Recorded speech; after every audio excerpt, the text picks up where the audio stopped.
Ooh, that looks tasty. Hey, you should come over later. I am so excited for you to see my latest collection of leaves, sea glass, and shells. I'm so proud of it. And I'm more excited about you seeing just how much better at collecting I am than you are.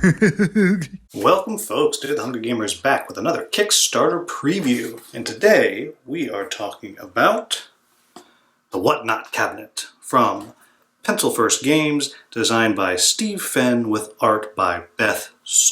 And before I get started, please make sure you turn on your Klingon subtitles, because if I make an error in the rules that I explain, that is where you'll find the corrections. Additionally, I do need to note that this is still a prototype. Things that you see here may change, and some of the cards here that you may see in the curiosities are potential stretch goal cards and may or may not be included in the final version.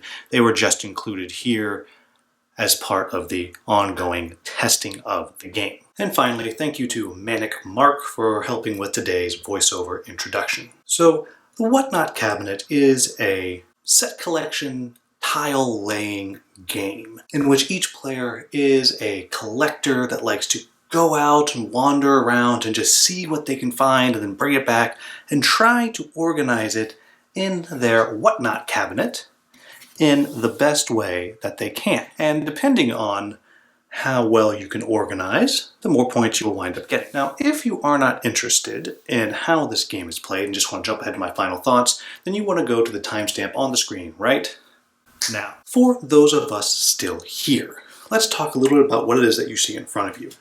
Here we have the outdoors board. We have point tokens over here. This is one player board. You'll see that I have 3 player pawns out there, but only 1 board. That's just so I can illustrate how the game works. We have our outdoors tiles here. These are tiles that you'll be collecting and placing in your Whatnot cabinet. We have a stack of curiosities, and in each game you will have 5 of these dealt out that you are trying to potentially achieve.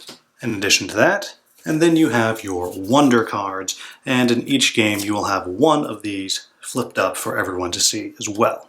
And I'll explain what those do in just a moment. In addition to that, you will have a bag filled with the other tiles that you'll be using in the game. Finally, the base game will come with this solo deck, which is used, as you can guess, for solo play, and I'll touch briefly on how that works at the end of the rules description. The way the game works is you will be spending either 6 or 3 rounds going out and collecting tiles from the outdoors. You play 6 rounds if you have more than 2 players. If you only have 2 players, you play 3 rounds, and each player places out 2 of their color pawns, and they get to go twice each round. And as you play through each round, what's going to happen is you will be in order from left to right. You can see 1, 2, 3, 4, 5. You'll be selecting one of these 5 actions down at the bottom, and each action does a different thing. Let's assume that green decided they wanted to go here. This means that they can draw 3 tiles from the bag, keep 2, and discard 1. So in this case, they have these 3. They would choose which 2 they would like to keep. They would place them in their Whatnot cabinet, and then the other one would get discarded face down. And you will note, when I chose to do the action, I moved the pawn down from the house onto that space. That means no other player can do that action this round. The second action means that the player would draw 2 tiles from the bag. They would then take one of the tiles, place the other one in the outdoors, which is this area right here, and then select one of the tiles from the outdoors. And then they would place them in their own Whatnot cabinet. This third action means that you again go to your bag, you draw 1 tile, you place it in the outdoors, and then you take 2 tiles of your choice from the outdoors. This fourth action here, you take 2 tiles from the bag, you add them to the outdoors, and then you take 2 tiles of your choice from the outdoors and add it to your Whatnot cabinet. And then this last one here means that you completely wipe away all the tiles that are in the outdoors and discard them. You then replace it with 4 new tiles, and then select the 2 that you want and add them to your Whatnot cabinet. I will say here, you can see there are 2 special tiles. At any time if you take that tile, you immediately do what it says. This one here allows you to draw 1 tile from the bag and immediately place it in your whatnot cabinet. And then you hold on to this, which is worth 1 point at the end of the game. Well, this one here is just like this action where you wipe away all the tiles that are there. You replace it with 4 more. And then the difference is, instead of taking 2, like you do here, you take 1 and place it in your whatnot cabinet. After all players have gone, or in a 1 or 2 player game, after each player has gone twice, you then move the pawns straight back up where they were, and now you have the new turn order. In this case, it would be blue, green, teal. After you have gone 6 times, your entire cabinet will be filled completely. At the end of each round, you will score your cabinet based on rows and columns. All other scoring is done at the end of the game and only done once, whereas this is done after each round. Scoring is quite simple. For every row that you have that has 3 different types are determined by these little bookmarks and the symbol in them. If you have a row that has 3 different types, such as this here, you earn 1 point for that row. If you have a row that has all 3 of the same type, like this one here, then you would gain 3 points for that row. Then you can also score your columns. Columns score based on color. If you have a column that has 4 different colors going down, that is worth 2 points. And if you have a column that is all the same color going all the way down, that is worth 4 points. In addition, you have these curiosities over here. At any point, if you have accomplished whatever is listed on the card, you immediately claim that curiosity as yours. In this case, if I had the same color and different types in a column, like so, I would have, as you can see, purples all the way down, and then animal, shell, glassware, leaf. I would have claimed this, and I would take this, and I would score those points at the end of the game. End of the game scoring is worked just like after each round. In addition to scoring your rows and columns, you would then add in any point you got for achieving curiosities. In this case, I would have scored another 2 points for my curiosity. And then you look at, then you also score 1 point for every crown that you have in your whatnot cabinet. In this case, I would have received 1, 2, 3, 4, 5, 6 more points. And then finally, you look at your wonder, in which case is for every animal, and for every animal in your cabinet, you receive another point. In this case, I would have received 1. At the very end of the game, if you have a pawn here, you gain 3 points, a pawn here, 2 points, a pawn there, 1 point. There are a few differences when you play solo. At the end of the first and second round, you will lose access to some of these curiosities. That is clearly explained in the rules. And in addition, you do not score your rows and columns at the end of each round. That only happens at the end of the game. However, you do score points for your position at the end of each turn, unlike in the normal game, which only happens at the end. For the sake of argument, let us say the blue player is the AI, I am the green player. On the blue player's turn, they simply flip over their card, and they go and place themselves on the position noted on the card, in this case, the 4. If for some reason the 4 was already filled, then they look at the arrow and they go to the next open position in that direction. In this case, it would be the 3. Then you do the bottom action, in this case, discard all purple objects. And then that would be the end of their turn. So that's it, folks. That's how this game works. In a nutshell, there are some more details and some strategy that clearly I didn't cover, but that should give you a decent idea of how this game works. So what do I like about this game?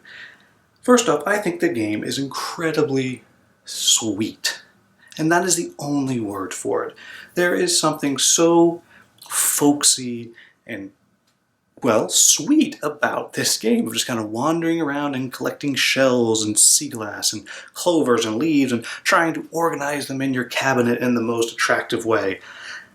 But then it's also so kind of delightful that this seemingly innocuous hobby is competitive because, well, it's one thing that I have a nice cabinet, but I mean, as long as we all recognize that my cabinet is nicer than your whatnot cabinet, then we're all good. And I just think that's just silly and fun and delightful. I will also say that I think the components, and again, this is just a prototype, are very good. Everything is very, very clear. It looks good when you fill up your cabinet. This is not a particularly good cabinet, but it does look nice sitting out there. I also think this is a very simple game to play.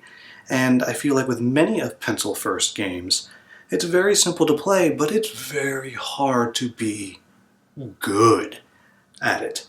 It really takes, in my mind, a special kind of brain to really be able to look at all of these options that you may have and figure out the best way to position your items in there. And you kind of have to make your decision on which one of these am I going to go for, or am I just going to try to go and score the most points that I can on the basic scoring, or am I going to try to get a bunch of crowns, am I going to try to get the wonder animal bonus? And there's a lot of choices to make, but at the end of the day, 6 times you're doing one of these actions, you're putting it in there, and you're done. Just delightful. The game is almost perfectly streamlined as far as rules go, in my opinion. I'll also say that I enjoy the solo mode. It is very quick, very fast, and it's a delightful little puzzle. And I would be remiss if I did not say that my wife really enjoys this game, which makes me like it more because it's one that she wants to play. When I first broke it out to play with her, we played once, and then we usually will play another game just to kind of figure it out. And we played the second game, and immediately she said, "Set it up again, let's play again." And for me, that's just delightful. So Steve Fenn, thank you for designing a game that my wife enjoys so much. And the last thing I'll say, it seems silly, but I really like these scoring tokens that they have. There's just something about it and the way you have them and you kind of just place them out as you go. And again, this is not correct scoring. That just makes adding everything up so easy. One of the challenges I have with a lot of Euro-style tile-laying games is it comes to the end, you're adding up this, you're adding up this, you're adding up this, you're adding up all these things, and it seems like small numbers, but then suddenly it's a lot of numbers you're trying to hold on into your head. And just this here, it's each round you put these out, you take them, you have them, and at the end of the game, it's just a matter of 3, 5, 6, 10, 12, 13, 15. I did terribly, but look how quickly I added that up. So what are my quibbles about the game? The first one I'm going to start out with is the same one that I say with pretty much every tile-laying game. There is potential here for some serious analysis paralysis. I know if you've watched my videos talk about tile-laying games before, you're tired of hearing me say it, but it is something that I always have to warn people with, that you can stare at your board and your tiles and just try to figure out the best move for a very long time. And then the second thing that I'm going to throw out there is, though I do think there is a lot to master in this game, this is not a deep game. This is not a heavy game. This is a light, quick, gentle game. And so just be aware of that as you're looking at it. If you're looking for some deep, heavy tile-laying game, this isn't it. If you're looking for something light and simple, this is it. And the last thing I'll say is, the theme might not be your jam.